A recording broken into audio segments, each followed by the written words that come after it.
हम सब लोग उनको श्रद्धा सुमन अर्पित करते हैं और एक ऐसा नेता जो ईमानदारी के साथ में सबको साथ लेकर के किसान की, दलित की, पिछड़े की, गरीब की, नौजवान की, महिलाओं की, सबकी आवाज़ को बुलंद किया, पूरे जीवन संघर्ष किया और ईमानदारी के साथ में उन्होंने हमेशा जनता की सेवा की। और आखिरी वक्त में जो षड्यंत्र रचा गया उनके खिलाफ, उनके दामन पे दाग लगाने का, वो लोग बाग नहीं लगा पाए। और एक ऐसा व्यक्ति इस दुनिया से चला गया जिसने हमेशा अपनी निडरता के साथ में किसान की आवाज़ को बुलंद किया, कभी पद की परवाह नहीं की, ईमानदारी के साथ में जीवन जिया और एक हमें सबको प्रेरणा दे करके गए हैं कि व्यक्ति को हमेशा सबको साथ लेकर के चलना चाहिए और पीड़ित के साथ कंधे से कंधा मिला करके उसके आंख में अगर आंसू आते हैं तो उसको पूछना चाहिए और निडरता के साथ में, ईमानदारी के साथ में इस सार्वजनिक जीवन में सेवा की जा सकती है। ये बात पाठ उनके जीवन से हमें पढ़ने को मिलता है। अभी आपने कहा कि इसी ने 7 दिन का समय दिया है। इसी कौन होता है हमें समय देने वाला? इसी हमारे हिंदुस्तान के, हमारे संविधान से बनी हुई बॉडी है जो निष्पक्ष ईमानदारी के साथ में चुनाव कराने का उनका जिम्मा होता है। निष्पक्ष वोटर लिस्ट, सही वोटर लिस्ट के साथ में ईमानदारी के साथ में चुनाव कराएं, ये उनकी ड्यूटी में आता है। वो अपनी ड्यूटी नहीं पूरी कर रहे हैं, इसलिए पूरी तरीके से वो एक्सपोज हो चुके हैं। और अब पहले शेर शायरी, और अब वो शेर शायरी वाले पता नहीं कहाँ चले गए, उनका पता नहीं चल रहा है। आपको मीडिया को कहीं पता चले तो बताना, उनसे पूछेंगे कि आपकी शेर शायरी झूठी थी, षड्यंत्र के तहत आपने इस तरीके से काम किया।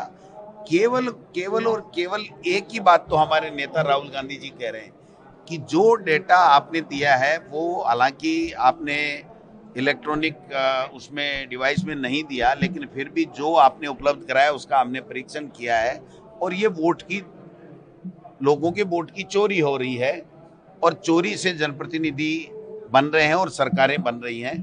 तो इसके ऊपर आपको संज्ञान लेकर के जांच करनी चाहिए। अब कह रहे हैं कि एफिडेविट दे दीजिए।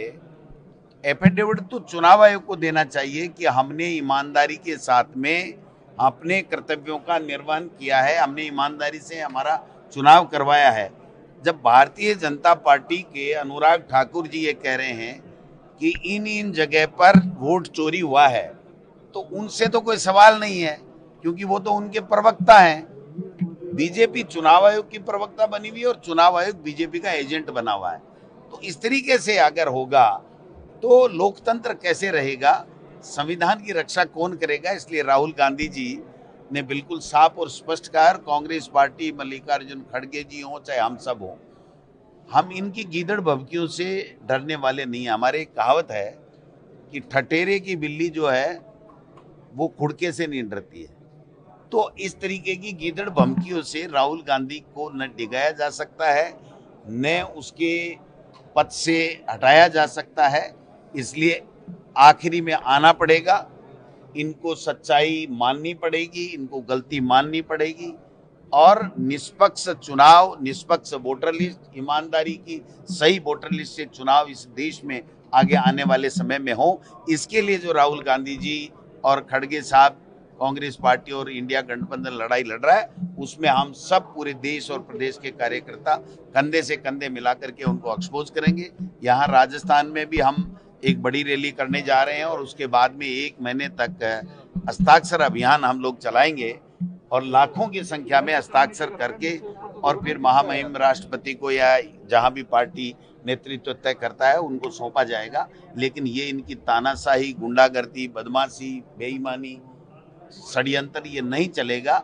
और जो सत्ताएं इन्होंने वोट चोरी करके लूटी हैं उनकी जवाबदारी तय की जाए।